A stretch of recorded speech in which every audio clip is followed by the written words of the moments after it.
En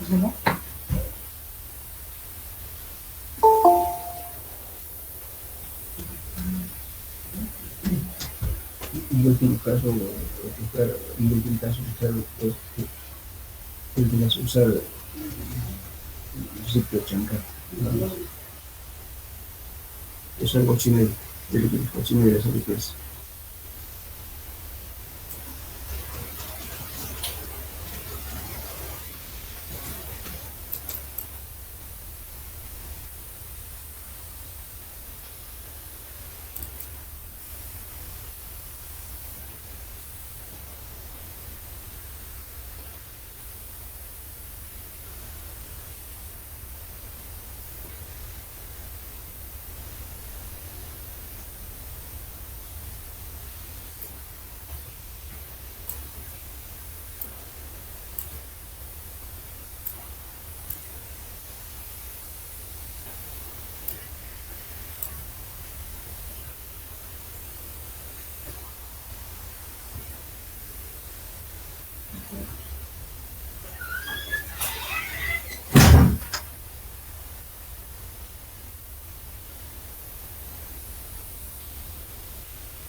Hola, buen día. Buen día, Romero. Bueno, vamos a continuar con otro tema que es el capítulo 3, esfuerzo de corte en los suelos. En este tema vamos a ver lo que es ensayo de corte directo, vamos a ver ensayo de compresión confinada y también vamos a ver el CBR. Bien, entonces normalmente, ¿no es cierto?, cuando empezamos a hablar, podemos diferenciar dos cosas: un suelo granular que tiene un ángulo de fusión interna diferente de cero, pero no tiene plasticidad. Entonces el comportamiento del suelo es muy diferente a un suelo que tiene plasticidad, como es el caso de las arcillas. Bien, entonces cuando en esta parte podemos decir, pues dentro de ciertos límites los suelos se comportan bajo la acción de las cargas con materiales elásticos, aunque en algunos casos se producen deformaciones mayores que las normales, teniéndose que recurrir a cálculos que tengan en cuenta la plasticidad del suelo. Bueno, una muestra de suelo sometido a un esfuerzo de corte tiende a producir un desplazamiento de partículas entre sí o de una parte del suelo con respecto al resto del mismo. Si tenemos aquí un espécimen cilíndrico, como ven aquí, con una altura h, y sometemos a un esfuerzo y vamos a tener una deformación delta h.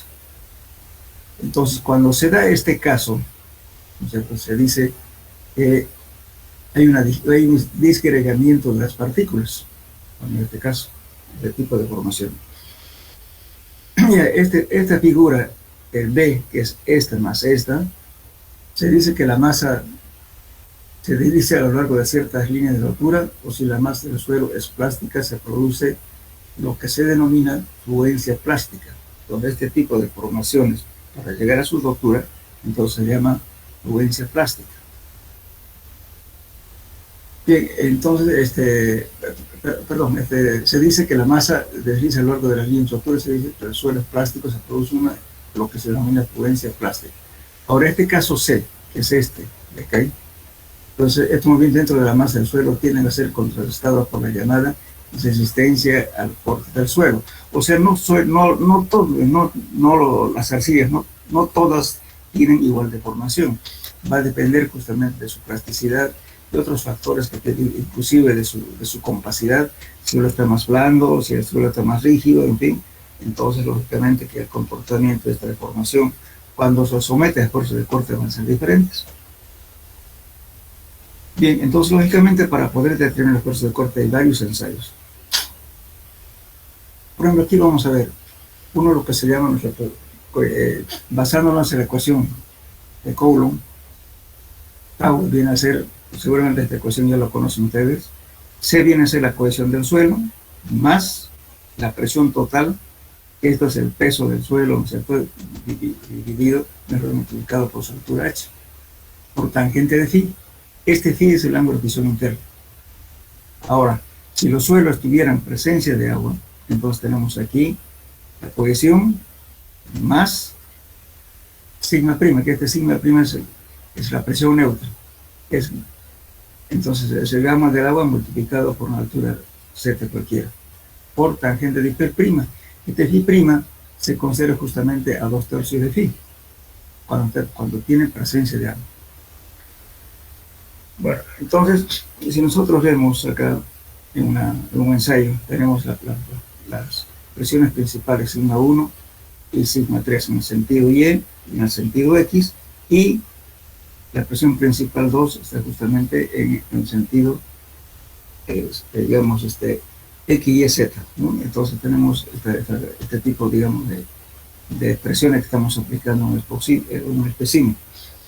Bien, ahora, si este mismo caso, aplicando esta ecuación, podemos determinar esto por diferentes valores, por lo que ya conocen, por círculo de Moore, haciendo variar el incremento de presiones, podemos tener varios círculos. A la tangente de esos círculos se llama envolvente, no sé si acuerdan ustedes en resistencia y materiales. Aquí el mismo concepto se aplica a esto. Lógicamente acá en suelos de lo que se trata, algunos ensayos de simplificar eso, por ejemplo como el ensayo de corte directo o la compresión confinada.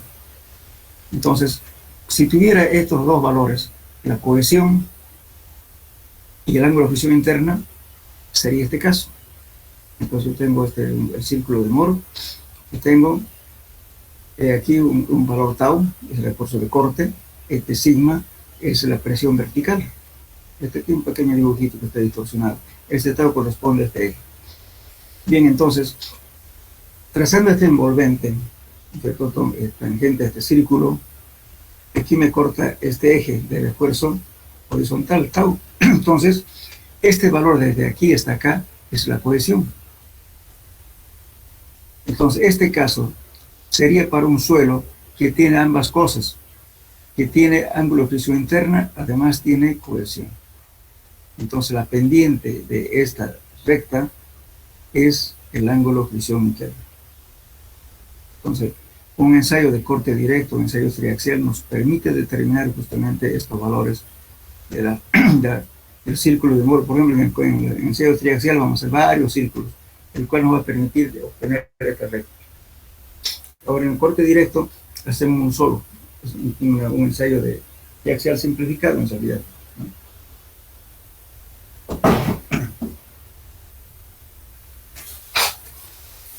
Bien, entonces, no se olviden. Entonces, cuando tenemos este caso, tiene dos cosas: fricción y cohesión.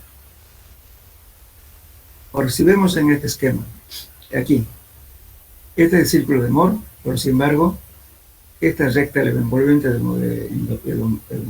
círculo de Moore, está pasando por aquí, por el origen. En este caso, la cohesión es cero, como en el caso de las arenas. Estamos considerando cohesión, pero en realidad este es, digamos, muy raras veces el momento en que tenga la arena, por ejemplo, algo de humedad, ya tiene un pequeño valor de cohesión. Generalmente casi que la cohesión nunca se considera cero, se pone un valor de 0.01 o algo así, porque esto sería para un suelo seco. Entonces en ese caso sí, este valor es completamente cero. El momento en que adquiere una cierta humedad, como sea en la naturaleza, entonces se considera un mínimo valor. Entonces esto sería para un suelo, repito, cuando no tiene ángulo de fricción interna. Perdón, cuando no tiene la cohesión, solamente tiene ángulo de fricción interna. En este caso se da justamente en las arenas, en las arenas limpias, ¿no? Bien. Entonces en ese caso, ¿qué va a ser igual? a, esta gráfica, de que en ese caso tenemos la cohesión es cero, siempre vamos a tener sigma por tangente de phi, como en este caso. Esta es la ecuación, entonces nos va a quedar de esta forma: sigma, que es la presión total, multiplicada por tangente de phi es el ángulo horizontal interno. Eso nos va a dar el esfuerzo de corte, cuando la cohesión es cero. Ahora, ¿qué pasa cuando el ángulo de fricción interna es cero, como en el caso de las arcillas? Y eso nos va a quedar justamente, si aplicamos esta ecuación de aquí,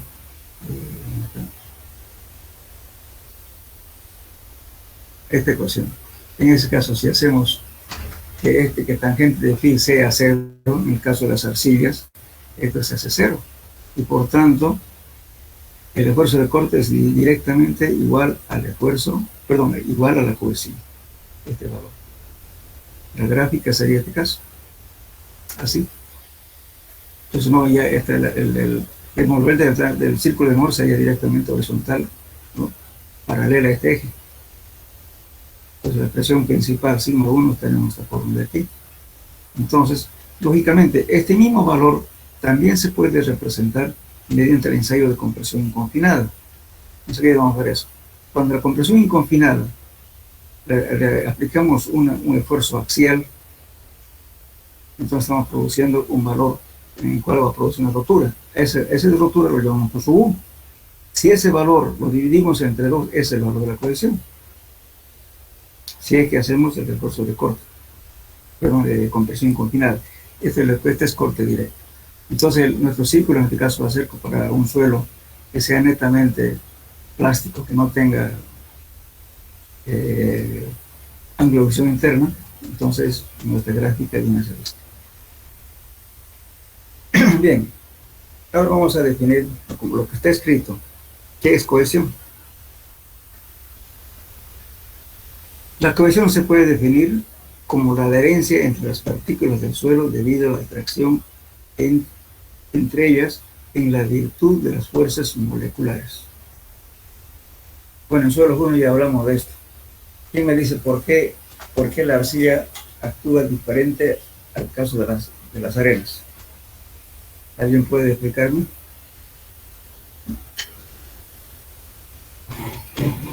En suelos 1 hemos de un lado A y a veces. Vamos a ver. ¿Alguien se acuerda? A ver. Aquí está diciendo, fíjense, la cohesión se puede definir como la adherencia entre las partículas. ¿Pero qué causa esa adherencia? Debido a la atracción entre ellas en virtud de las fuerzas moleculares. ¿Recuerdan o no? Es solo 1.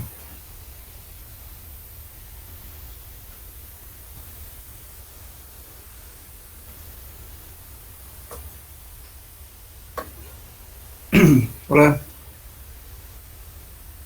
¿Me escuchan o no hay audio?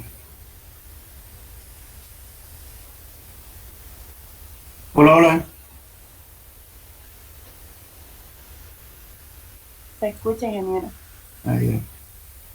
A ver, por favor, cuando pregunten me van a contestar, porque en esta zona hay permanentemente el problema de internet vivo.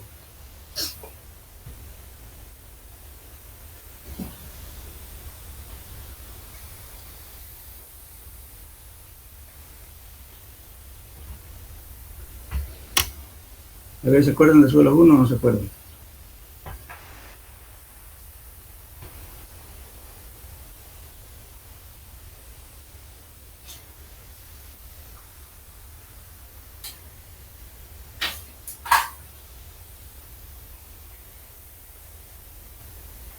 Nosotros habíamos dicho, ¿no es cierto?, que la diferencia entre un suelo que tenga cohesión o plasticidad se debe justamente a las cargas eléctricas que tienen las moléculas, ¿no es cierto?, del suelo con respecto a las moléculas de agua.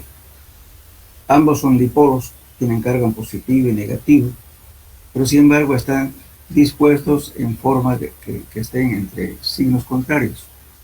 Entonces, al haber signos contrarios por la ley de Coulomb, justamente lo que se hace se atrae.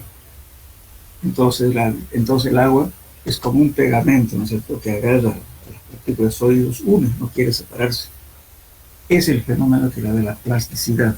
Por eso está diciendo aquí, virtud de las fuerzas moleculares. ¿Qué son las fuerzas moleculares? Son las fuerzas eléctricas que existen entre las dos partículas. Eso nos da la cohesión. En cambio, en el caso de las arenas, no tiene esa cualidad. No hay, no actúan justamente molecularmente las fuerzas eléctricas. Por eso la arena no se pega entre partículas, se separa. Por eso la cohesión es cero. ¿De acuerdo? Ahora, vamos a definir también el ángulo de visión interna. ¿Qué es el ángulo de visión interna? El ángulo de visión interna es un valor convenido, introducido para simplificar, y se la considera constante, aunque no lo es.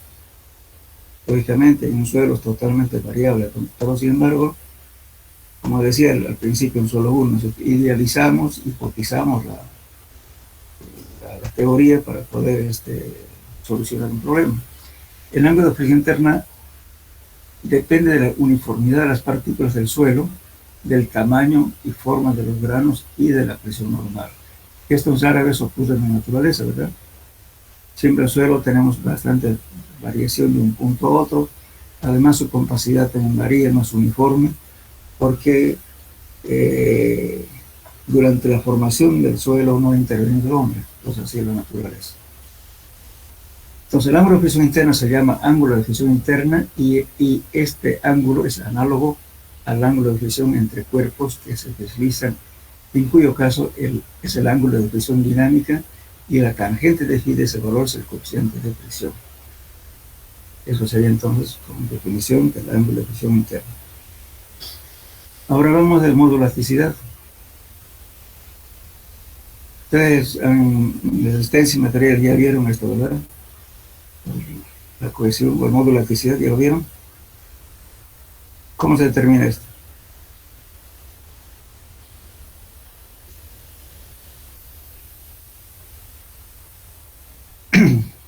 Hola. ¿Me escuchan o no?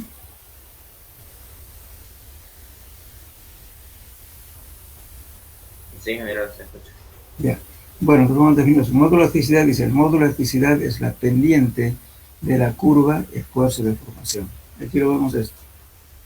Ustedes lo vieron cuando han visto, ¿no es cierto?, para determinar el módulo de elasticidad en acero, viene acá este valor y luego hace una que se llama, ¿no es cierto?, la curva de fluencia, luego sube y después baja, ¿verdad? En cambio, en el suelo eso no ocurre, es una deformación continua, fíjense. Entonces, esta curva de acá es justamente para un suelo rígido o compacto. Y si el suelo está más suelto, entonces vamos a tener este tipo de curva. Entonces llega un punto, un cierto de valor, y después de aquí a la resistencia máxima, y después justamente hay un valor que se llama resistencia residual. Este suelo ya empieza a fallar aquí. Eso ocurre en suelos densos, compactos. Ahora, en suelos, digamos, que son relativamente sueltos o de poca resistencia, entonces la curva es un poco más bajo, pero también tiene justamente este valor de resistencia residual. Entonces, para poder determinar desde el módulo de elasticidad, determinamos el esfuerzo al cual se aplica para aplicar hasta la deformación máxima, que es el esfuerzo, dividido entre la deformación unitaria. Lo estamos hablando siempre en el sentido vertical, por eso estamos llamando delta sigma y, y delta sigma e, es la deformación unitaria. Eso nos da el módulo de elasticidad. Lógicamente, cuando se hacen ensayos, por ejemplo, triaxial, que se puede determinar este valor, pero hay unas ecuaciones que son empíricas. Por ejemplo, por esfuerzos cortantes bajos, el módulo de elasticidad es prácticamente constante. A medida que aumenta el esfuerzo cortante, el módulo de elasticidad disminuye. Para arenas, ese puede expresar, en este caso de esta formulita que van a ver, es para arenas, se puede expresar por la siguiente ecuación. E es igual a C por sigma 3, en el sentido Z, no será transversal, por elevado a la N. Entonces dice N, por ejemplo, ¿qué es? Justamente estamos tomando en cuenta la porosidad del suelo. La porosidad del suelo puede variar entre 0,8 y 0,5. este N de aquí. Sigma 3 es el esfuerzo en sentido, o sea, tenemos, cuando han visto el círculo norte, tenemos sigma 1, sigma 2 y sigma 3, necesitamos el valor de sigma 3. Y ahora, también este valor, ¿no es cierto?, de digamos que sigma 1 son las tensiones principales. Entonces también, lógicamente que este valor es, este es el valor de la cohesión. Este valor de cohesión, ¿de qué depende?, ¿no es cierto? La porosidad, ¿de qué depende? Justamente de las presiones y la densidad relativa. Esta densidad relativa podemos determinar también mediante tablas. Se determina con ensayo de CPT, van a ver de la densidad relativa, ¿no es cierto? Para tanto golpe, su densidad relativa es aproximadamente tanto, etc. Hay tablitas que nos relacionan con SPT para encontrar esta densidad relativa. Con eso podemos utilizar justamente esta fórmula. También hay tablas, pues voy a demostrar.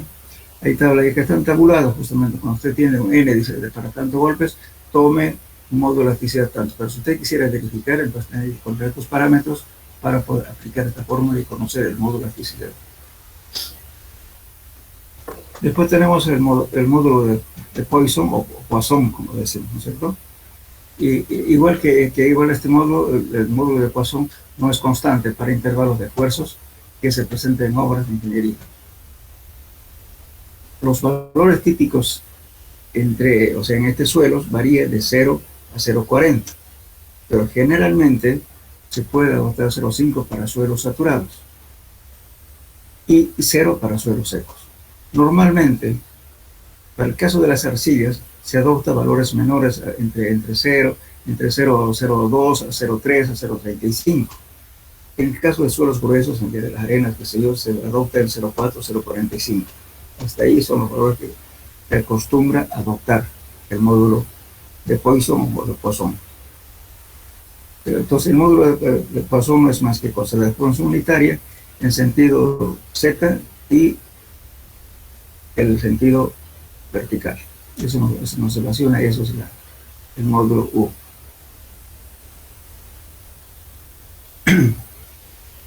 Entonces aquí de formación unitaria y colineal con esfuerzo de interés. Sus tres de formación unitaria ortogonales, o sea, son perpendiculares los esfuerzos. Bueno, ahora por ejemplo aquí tenemos otra tablita justamente cuando estamos hablando de la densidad relativa. Aquí también tenemos tabulado ángulo de fusión interna, ¿no es cierto? Y por ejemplo tenemos la densidad de la relativa, ¿no es cierto?, cuando el ángulo de fusión interna es menor que 20 grados, y la densidad relativa cuando I es mayor a 20.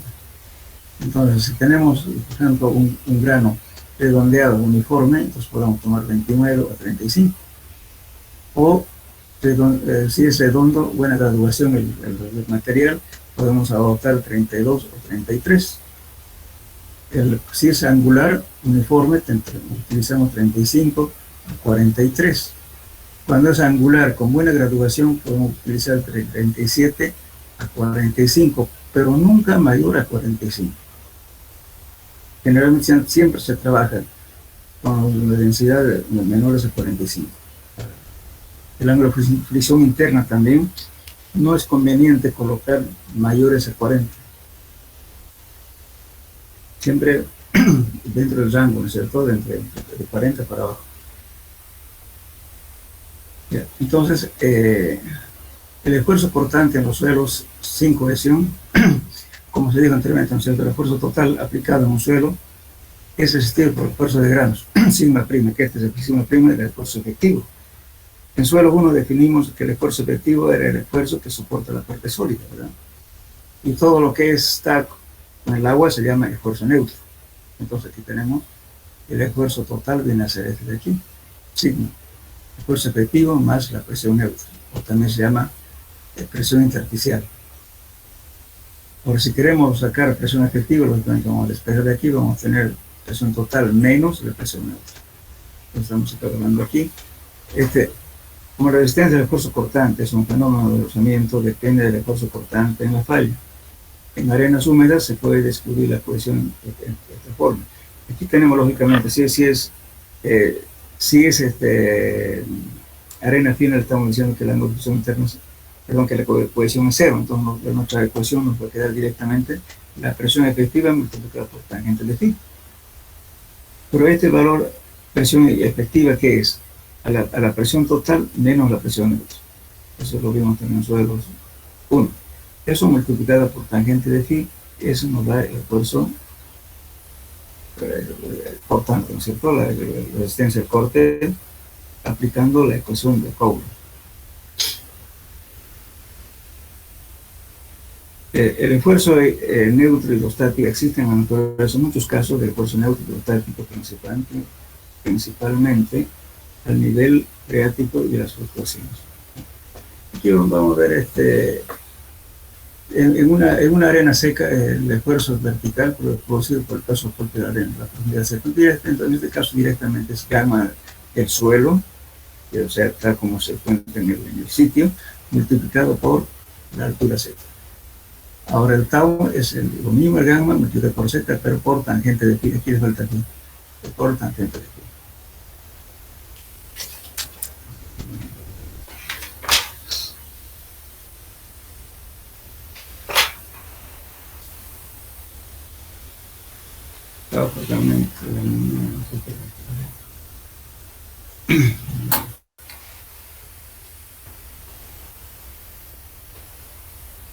Entonces el esfuerzo cortante aplicando bien que queda el gamma saturado multiplicado por una altura z menos la presión neutra, y la presión neutra que viene a ser la presión del agua multiplicada por z por tangente de phi.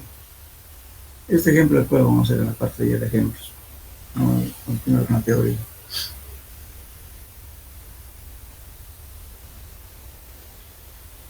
¿Cómo determinamos entonces el esfuerzo, determinación del esfuerzo de corte? 1. La cohesión y la angulación interna se puede determinar de varias maneras. Solo tómenlo en cuenta esto. Estos métodos que vamos a hablar nos permiten determinar este esfuerzo de corte y la cohesión. Primero es por el aparato de corte directo, que fue ideado por Arthur Casagrande. Ahora hay también un aparato que es analógico y un aparato digital. Lamentablemente el que teníamos el analógico se lo llevaron al Politécnico, que deberían aprender en el analógico. Porque ya con el digital son los medidores, ¿no es cierto?, de formación son bastante, como lo puede decir, delicados en el uso cuando uno está aprendiendo. Entonces uno lo descalibra y queda el equipo sin, hasta el nivel técnico es un problema. Entonces para aprender es mejor con el método analógico. El corte directo. La otra sería la prueba de compresión triaxial. Esto tiene en la universidad, ojalá que podamos ver este semestre. En el caso de las arcillas, la determinación del esfuerzo de corte se puede determinar por compresión axial no confinada. Eso se lo vamos a ver. Esto lo hacemos simple ese ensayo. Compresión no confinada. O con la prueba de la veleta. Esta prueba de la veleta se llama también Vane test o Torbane. Anótenlo por favor. La prueba de la veleta también se llama Vane test con B chica. Vane test o Torbane. Tiene 3 nombres. Después se puede determinar por el ensayo de CPT, justamente también este es un ensayo dinámico que determinamos el esfuerzo de corte. Y el CPT, como ya vimos, solo uno es. Con la prueba del penetremos de bolsillo, eso vamos a ver.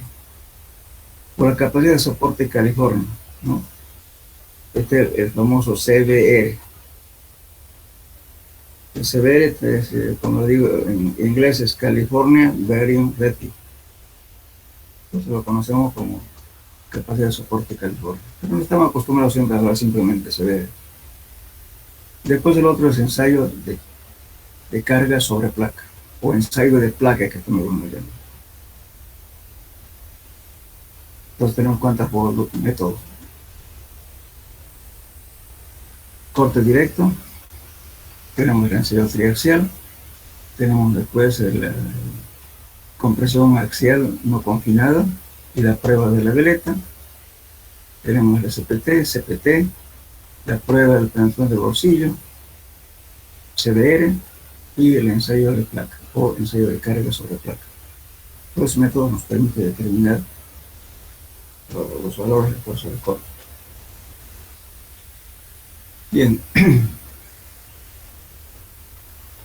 vamos a ver el primer caso.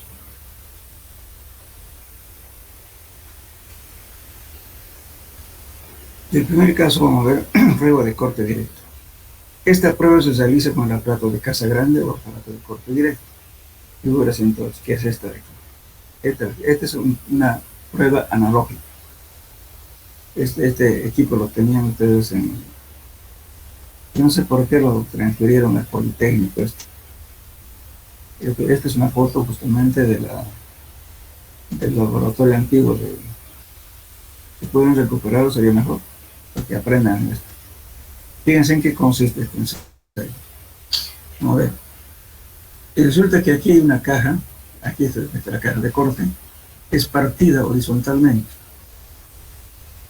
Y luego aquí tiene una bola que apoya justamente a la placa que primeramente se coloca aquí en esta caja. Tenemos una piedra porosa, se coloca la muestra y luego se coloca otra vez la piedra porosa. Sobre la piedra porosa se coloca una placa metálica con no un orificio, sino con un punto cavado para que la bolilla que se coloca aquí en esta base es una esfera. ¿Para qué? Para que las cargas no sean excéntricas, sino siempre que sea una carga puntual. Entonces, sobre eso apoya esta barra metálica. Bueno, poniendo estas pesas, ¿no es cierto? Aquí se coloca la sobrepesa, entonces previamente, lógicamente, hacemos ¿qué cosa? Equilibramos con esto, ¿no es cierto? Que lo calibramos, tocando ya colocado, después de colocada la muestra, lo ponemos esto y lo calibramos de tal modo que esté en equilibrio. Entonces, el momento en que aplicamos estas pesas y aplica la carga aquí, empieza a comprimir el suelo acá. Entonces, hay diferentes formas de hacer. Una, podemos hacer las dos cargas simultáneas. Yo aplico la carga horizontal y estoy midiendo con este deformímetro la deformación vertical. Y con esta manivela de aquí tiene un gato en forma horizontal con engranaje que empuja esto y me está produciendo, como la caja está partida en dos, entonces empujo la parte de arriba y se va a desplazar horizontalmente. Con esto voy a medir la deformación horizontal y con este tensómetro mido la deformación vertical. Entonces simultáneamente yo tengo una deformación vertical y una deformación horizontal. Eso es un sistema que lo hago en forma simultánea. Y cuando ya se produce la rotura, lógicamente que esto se va a desplazar, ya no va a marcar nada la carga. Este anillo de aquí se llama anillo dinamométrico. O también los últimos equipos que vienen ya vienen con una celda de carga. Ese ya es electrónico, que ya está midiendo en kilos el empuje que está produciendo. Ahora, si utiliza un anillo de carga, es un anillo llamado un probing ring, es un anillo circular, calibrado con deformímetro, entonces lo que estamos midiendo la deformación, y después vamos a una tabla de calibración y determinamos la cantidad de carga horizontal que estamos aplicando con este gato. Aquí con una manivela, fíjense. No estamos utilizando qué cosa. La carga vertical mediante este peso de aquí y la carga horizontal mediante este gato. Entonces estamos obligando, como la caja está partida horizontalmente en dos, aquí justamente esa es la diferencia de la falla en este caso. Porque estamos obligando que la falla siempre produzca en forma horizontal, la línea de falla. Pero sin embargo, en la realidad, ningún cuerpo falla justamente así, en este sentido horizontal. Siempre tiene una pendiente. Ese es el defecto del ensayo. Estamos obligando de que la falla se produzca horizontalmente. Pero tiene mucha ayuda porque si no, ¿cómo podríamos calcular de otra forma? ¿No es cierto? Entonces, bastante útil. Ahora, el sistema, también, me olvidaba, después vamos a hablar de la parte electrónica. Después, otro ensayo. Si yo tengo que tener, por ejemplo, un terraplén. Y lógicamente el terraplén voy a subir y quiero calcular el talud. Quiero saber con qué ángulo voy a colocar ese talud. Entonces, ¿qué hago? Entonces en esta caja de corte que es metálica le pongo agua, de tal modo que sature totalmente el suelo en las condiciones más extremas. Cuando ya esté saturado, recién hago la prueba. Entonces voy a ver ahí el verdadero caso, ¿no es cierto? Supongamos, por ejemplo, si yo tengo un suelo, es un terraplén, si está con la humedad óptima de compactación, ok, pues va a funcionar bien. Pero ¿qué pasa si tengo una saturación con agua? Una lluvia de varios días y se acumula en la... Además, las carreteras, por hacerlo barato, que hacen préstamos laterales, ¿verdad? Le sacan la tierra de lado y lo levantan el terraplén. Entonces ya a la parte, en el pie del talud ya tenemos una laguna. Entonces por vasos comunicantes se comunica el nivel de agua y lógicamente por capilaridad sube el agua hacia arriba. Entonces eso satura todo el terraplén. Entonces en esa condición, entonces varía todo lo que es la adherencia y también varía la angulación interna. Entonces si tenemos un suelo limoso, por ejemplo, va a llegar una saturación de tal modo que se va a escurrir eso, porque no hay nada que lo trabe ese suelo. Se cae, se desplaza, se hace plano, entonces por tanto desaparece el terraplén. Pero si tenemos otro suelo, lógicamente va a aparecer, va a existir el terraplén, pero su resistencia va a bajar demasiado porque está saturado. Entonces cuando hacemos eso, ¿no es cierto? Haciendo que el suelo, que el suelo que se sature, estamos haciendo el ensayo plenamente saturado, entonces lógicamente vamos a ver en las condiciones extremas, cuando hay lluvia, cuando hay saturación del suelo, cuánto me aguanta. Y además cuánto su ángulo de presión interna real. Con eso voy a diseñar el pavimento del terraplén en las condiciones extremas. Entonces lo que inicialmente podía ser de repente cuando estoy trabajando con una humedad óptima, cuando estoy haciendo el terraplén, supongamos que el ángulo de presión interna sea de 40, por así decir, cualquier número. Pero cuando está saturado, de repente se bajó a 25 o 20. La cohesión también, como ya el suelo saturado, tampoco de repente desaparece también eso. Entonces, ¿qué hace? El suelo baja su capacidad de soporte. Entonces, va a depender mucho de en qué condiciones va a trabajar ese terraplén, ese suelo. Ahora, supongamos que voy a hacer aquí un terraplén y encima voy a construir un edificio. Ese edificio es una carga permanente. Entonces, ¿qué hago? En ese caso, el ensayo que voy a hacer, ¿no es cierto?, de que esperar de que la deformación termine el efecto de consolidación mediante las cargas que voy a estar cargando aquí. Voy a hacer de que el suelo ya no tenga deformación vertical. Entonces, recién aplico la carga horizontal. Es como un edificio, fíjense, el edificio no lo vamos a mover, ¿verdad? Pues si llueve, ¿qué va a hacer? Entonces está permanentemente esa carga. Entonces, en ese caso, hacemos eso, que la carga es permanente. Simulamos aquí que se parezca eso. Entonces hacemos de que la deformación se produzca hasta lo máximo y recién aplicamos la carga horizontal. El rato es simultáneo. Ahora estamos haciendo consolidado y recién aplicamos la carga horizontal.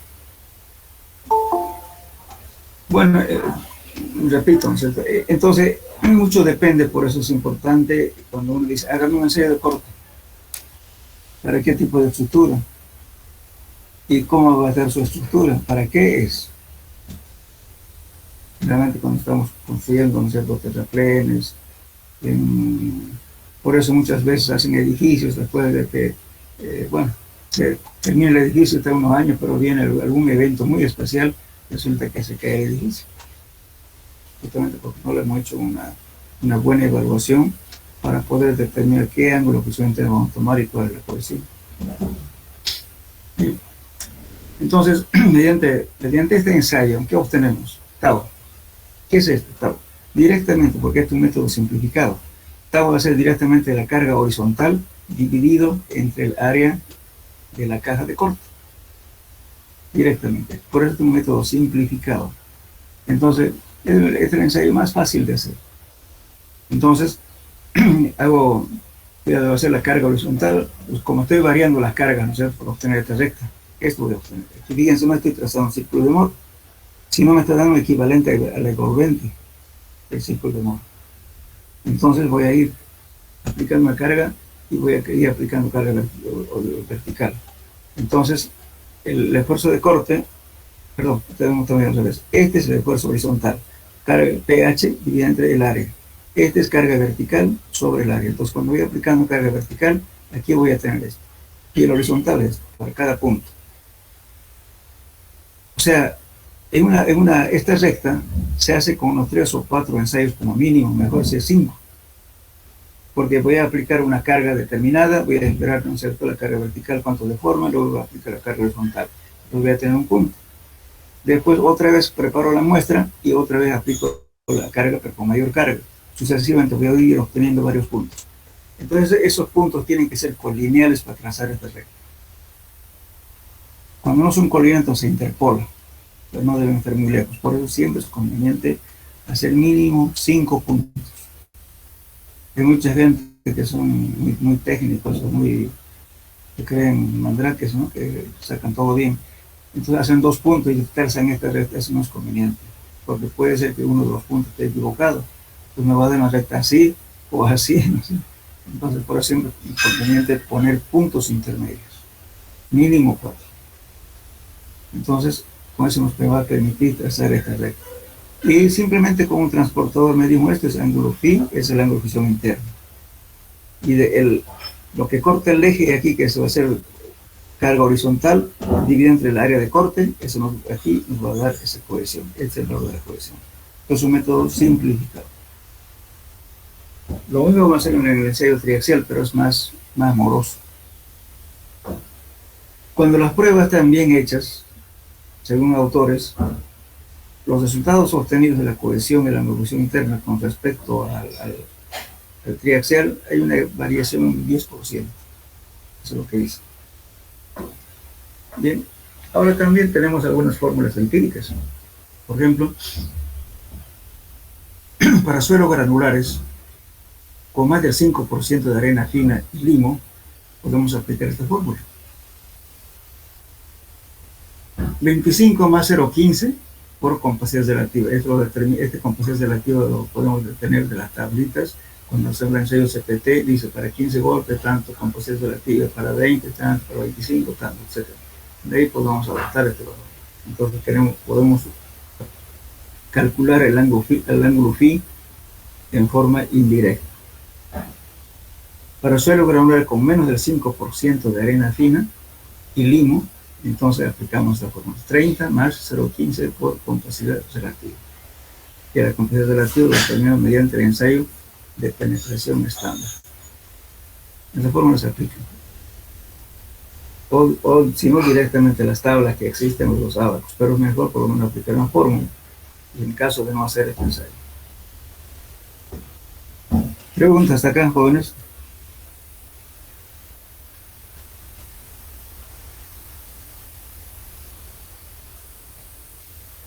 Hola. Hola, ¿se entiende o no? ¿O tienen alguna duda?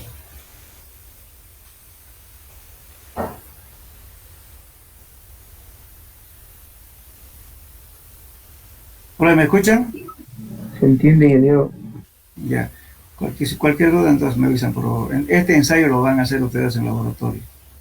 Pero lamentablemente, no lamentablemente, sino que tienen que tener cuidado, van a tener que hacer directamente con el auxiliar del laboratorio, no con el personal que trabaja en el laboratorio para que manejen, porque ya tienen ahora el digital, no tienen este tipo analógico.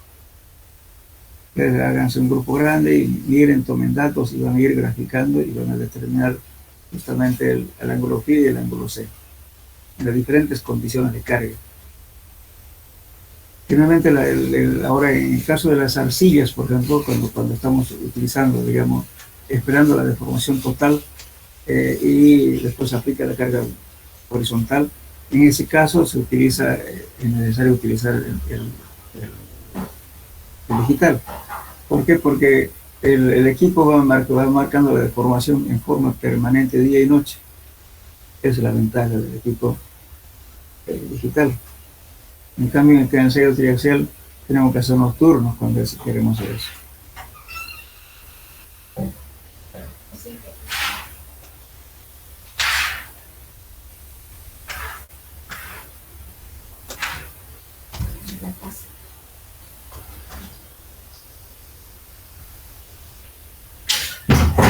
Bien, entonces,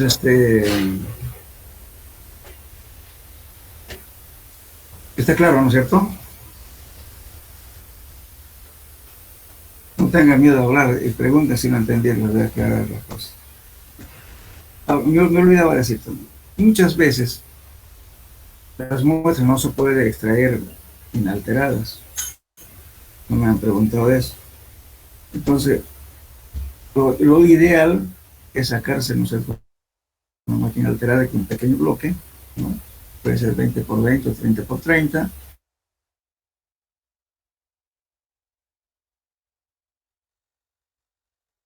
Se tiene ya la cajita aquí, un molde grosso, y esa muestra extraída se le coloca a la cajita de corte aquí. Pero si no se puede hacer eso, supongamos que ustedes quieren determinar la mayor profundidad de agua y les impide sacar el material, entonces por lo menos calculen el gamma su m, ¿cierto? Tiene un valor y lo remoldean la muestra. ¿Qué es remoldear? Ustedes saben el volumen de la caja de acá, ¿no es cierto? ¿Cuánto es? Y saben qué peso le pueden poner para alcanzar esa densidad, porque esa densidad ya lo tienen de campo. Como dato de densidad, el volumen también es dato. Entonces, ¿qué van a hacer?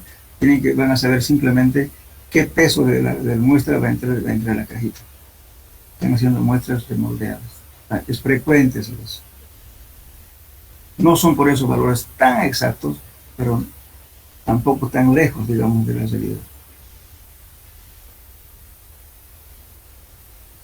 Ya, antes que pasemos a otro. Ahora, también se tienen, ¿cierto? Lógicamente hay cajas de corte gigantes para suelos granulares, para gravas. En la universidad no tenemos eso.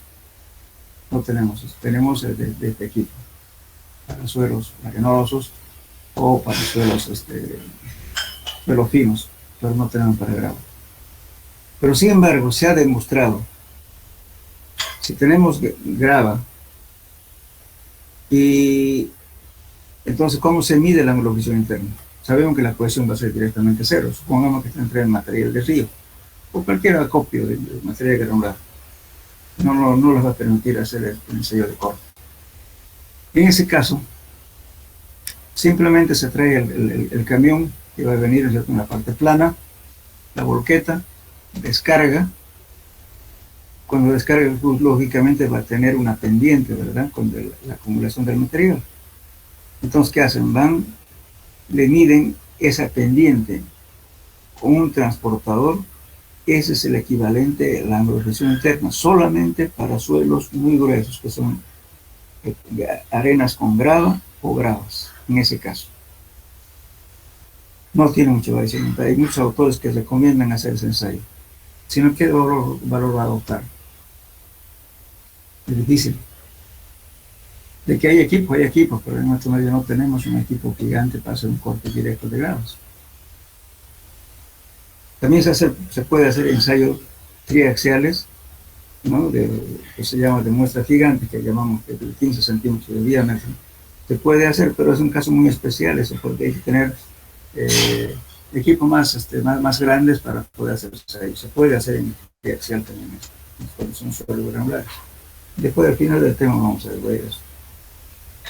Pero lo más, ahora si tienen muy grueso, entonces ¿qué hacen? Simplemente os vuelvo a repetir, una caminada de descarga y lo miden el ángulo de descanso que deja, y es una cosa, hay que hablar dos cosas diferentes.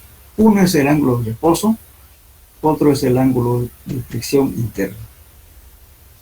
A ver, ¿alguien puede contestarme qué es ángulo de reposo?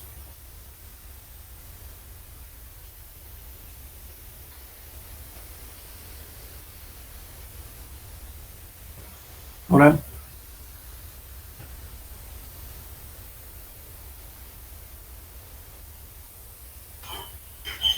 Hola, ¿me escuchan?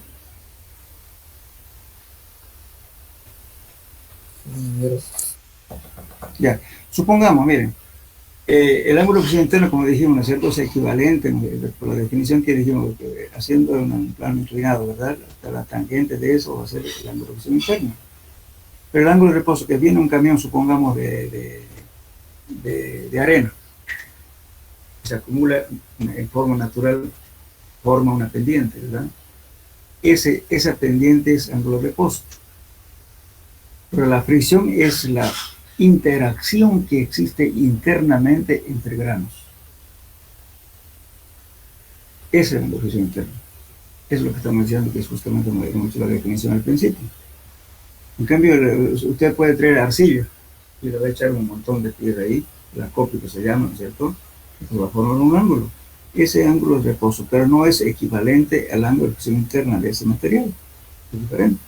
Solamente en el caso de suelos granulares, como son las gravas o arenas con gravas, se da el caso de que es aproximadamente igual el ángulo de reposo con el ángulo de fricción interna. Solo en esos casos. ¿Claro?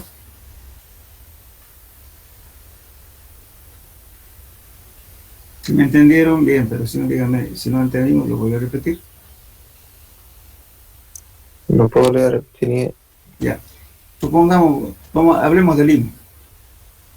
Limo está intermedio, ¿no es cierto?, entre arena y arcilla. Viene un camión, que se yo, varias boquetadas, y va a formar un ángulo de reposo. O sea, un ángulo que está, la descarga está estático. Usted puede medirle con un transformador ese ángulo. Pero ese ángulo no es igual al ángulo de fricción interna. Internamente las partículas interaccionan. Entonces ese ángulo que digamos, ¿no es cierto?, de fricción interna no es igual al ángulo de reposo. Solamente eso se da, que es casi igual en el caso de que sean suelos gruesos, que son arenas mezcladas con grava o gravas. En ese caso sí, el ángulo de fricción interna es equivalente al ángulo de reposo. Aproximadamente igual. Tampoco digo que es igual. Ahora me entendieron, ¿no?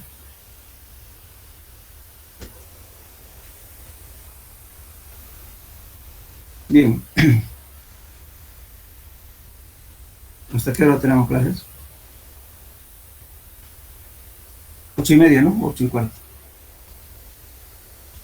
8:30, ingeniero. Ya, entonces a ver si podemos terminar esto. Bien, vamos a ver por lo menos la teoría. Después de la próxima clase vamos a hablar de esto.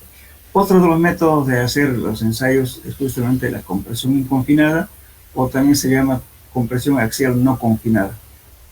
¿Por qué se llama no confinada? Justamente aquí tiene un espécimen, es un pequeño cilindro, un espécimen que guarda una relación.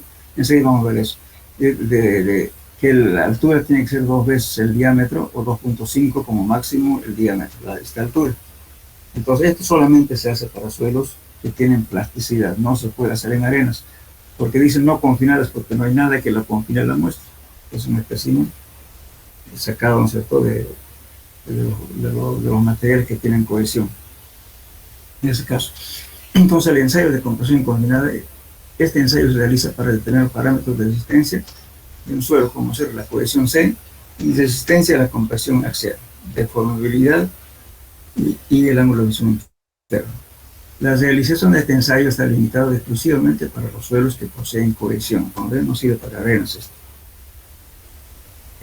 El ensayo consiste en cargar axialmente a una cierta velocidad y deformación a una probeta cilíndrica de suelo hasta su estado final de rotura.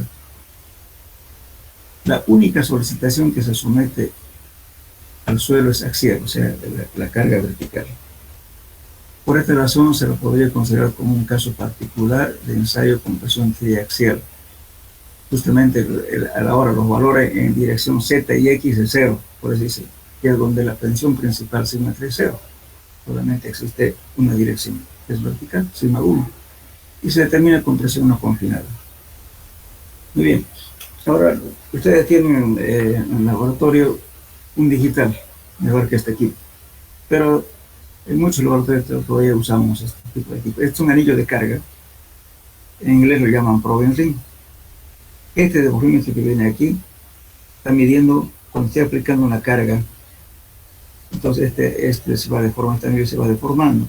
Entonces se mide, se lee esta deformación y va a la tabla de calibración y determina directamente la carga en kilos o libras. Depende de la unidad que quiera usted utilizar. Y luego tenemos aquí un deformímetro que me está midiendo cuánto se me está aplastando, me está achicando porque estoy haciendo una carga axial. Este espécimen que viene aquí.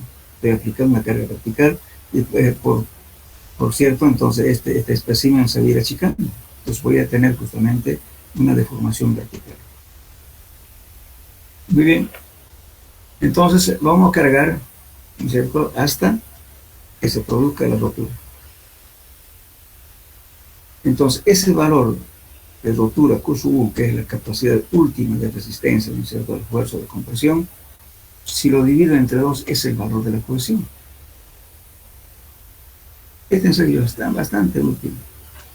El año pasado les hablé yo de un método de ensayo que se llamaba miniatura Harvard, ¿se acuerdan? Les mencioné esa vez. Esas muestritas se sacan, ¿no es cierto?, con un extractor y se las somete a compresión confinada. Y vamos a tener valores de compresión confinada de phi y c para cada punto, digamos, de la curva de compensación. Es bastante útil. Eso, lógicamente, estamos hablando para suelos que tengan cohesión, no para arenas, no sirve. Entonces, también hay otro método de Venn, que es igualmente al método de miniatura Harvard. Nosotros en nuestro medio utilizamos miniatura Harvard. Bien, ahora, ¿qué hacemos en la... ahorita, por favor.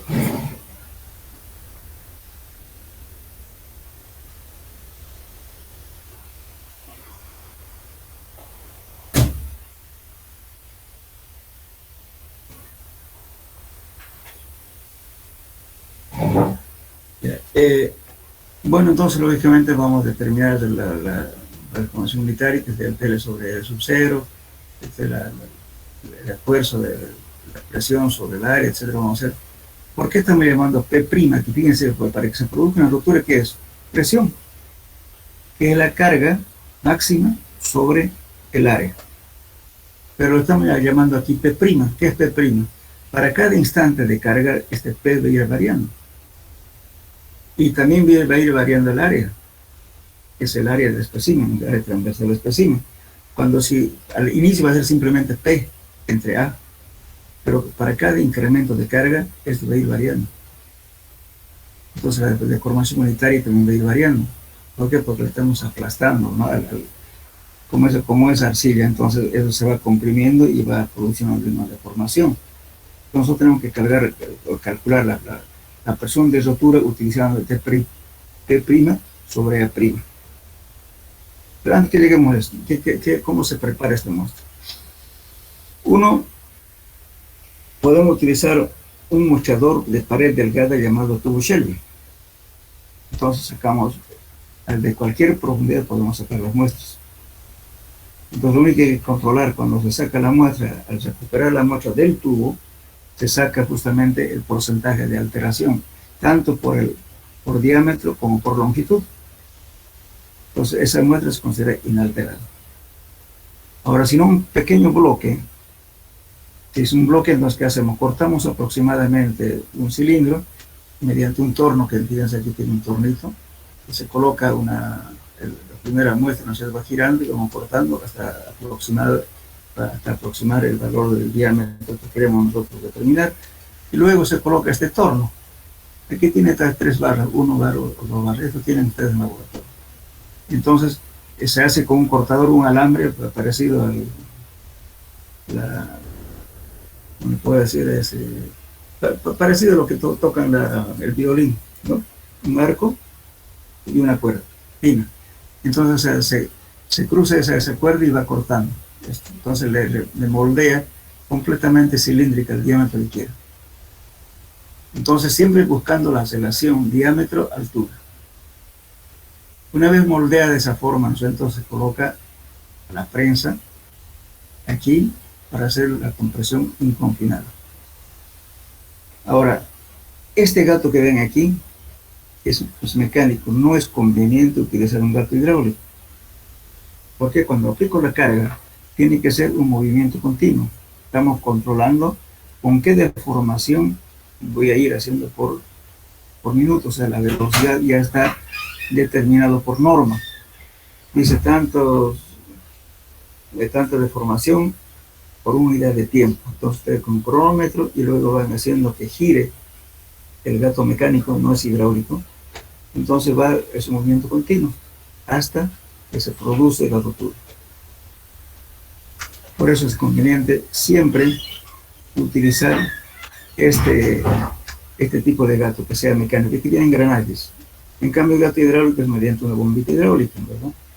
Entonces, cuando baja la palanca, está bien, pero él termina de bajar y tiene que levantar otra vez la palanca, en eso hay un desfase.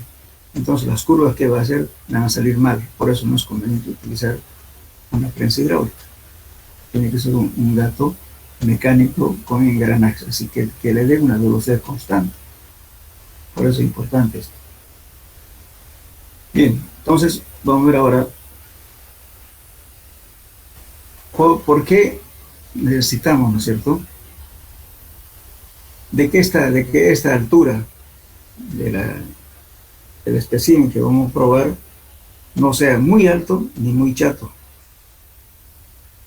Cuando la relación de la longitud y dentro del diámetro sea menor a 2, ¿qué pasa? Se traslapan los planos de fallas potenciales. O sea, estos se pueden cruzar aquí. Cuando la relación LDS es mayor a 2, no hay traslapo. Entonces, conveniente, entonces esta plano de ruptura viene así. Eso es lo conveniente. Entonces, ¿hasta cuánto se admite esto? Hasta que sea, ¿no es cierto? Si es mayor a 3 ya sería muy esbelta. Entonces habría un pandeo. Sería como una pequeña columna que va a ser una panza aquí, por eso se llama pandeo. Entonces eso tampoco es conveniente. Entonces se admite de esta forma, fíjense, que la altura sea, que L sobre D tiene que estar comprendido entre 2 a 2.5, eso es lo ideal. Debe ser menor a 3 y no menor a 2. Es la relación longitud versus diámetro. Siempre tratamos, ¿cierto?, de que la falla de corte venga así. Más o menos le va a dar aproximadamente 45 grados de rotura. Eso es lo ideal. Entonces la altura no puede ser muy alto ni muy bajo, para que no se sobrepongan estas líneas de falla. Entonces lo ideal es trabajar entre 2 a 2.5. Eso es lo ideal. Lo primero que hay que equilibrar es eso. ¿Cuánto está su altura? Entonces, ¿qué pasa? Fíjense aquí una demostración. El volumen total de ese cilindro que va a ser igual el área del cilindro multiplicado por su longitud, L sub 0. ¿Qué es lo que va a ir variando? Entonces, este A' no se va a hacer A' ya, porque si lo estoy aplicando la carga va a ser A', pero el volumen va a ser igual. Entonces, ¿qué pasa? Aquí A' va a ser la longitud inicial menos ese delta L que se achicó. Entonces, ¿qué hago? Este valor inicial, A sub 0, L sub 0 sobre L sub 0, lo divido todo por sobre L sub 0, voy a tener esta ecuación igualdando estas dos ecuaciones, esta con esta, y eso está deformando. Entonces de ahí voy a sacar ¿qué cosa? Esta forma, fíjense, A' va a ser el área inicial, 1 sobre este de formación unitaria es L sobre L sub 0, entonces nos da un delta L. Entonces este es A'. Entonces, prima es el instante de carga en el cual estoy calculando. Entonces, por eso mismo, ¿no es cierto? Entonces, ustedes van a poner este A' aquí, en esta ecuación que estoy viendo. Ese A'. A', entonces pongan esto. Área inicial, menos 1 sobre delta E. Delta que va a ser igual a la delta H sobre L. Eso es para cada instante de carga. Este no va a variar porque es el área inicial transversal del espécimen. Entonces con eso calculan para cada instante de carga. Por eso esta ecuación, esto tienen que anotarse. La ecuación 213 es el TL sobre L sub 0, que viene de la demostración justamente de igualdad de estas dos ecuaciones. Entonces A' va a ser área inicial menos 1 sobre delta L, sobre el de la función unitaria. Con eso calculan para cada instante de carga.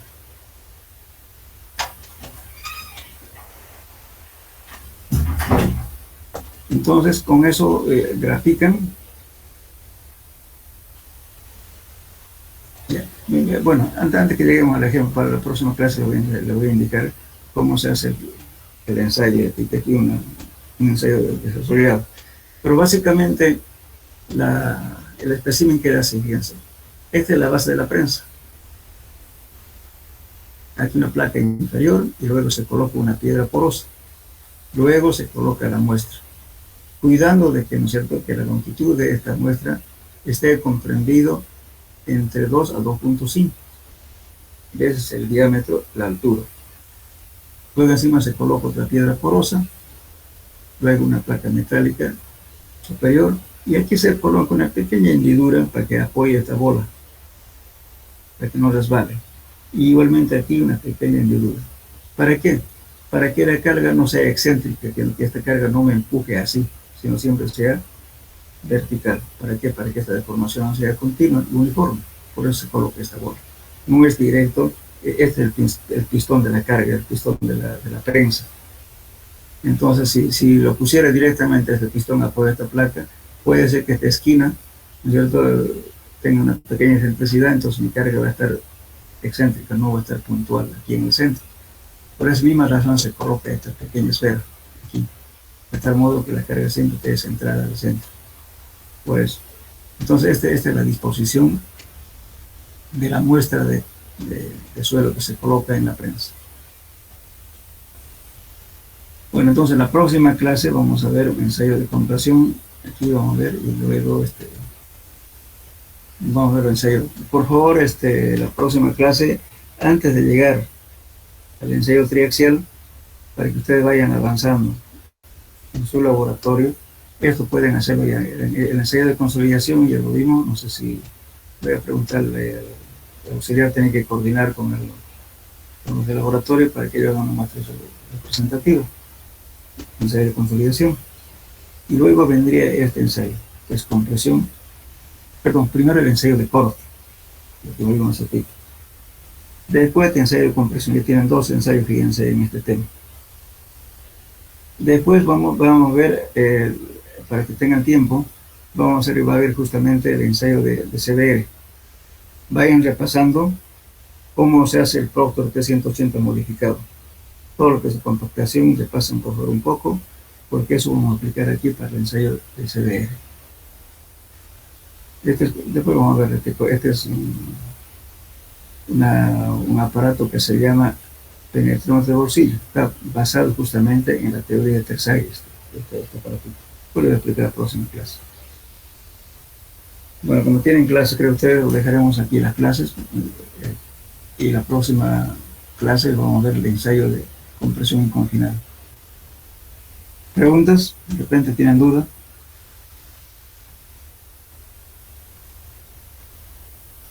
Hola.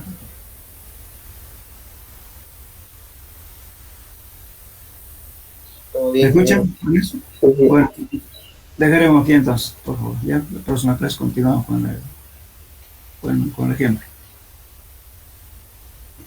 Ya, hasta luego. Hasta luego, ingeniero.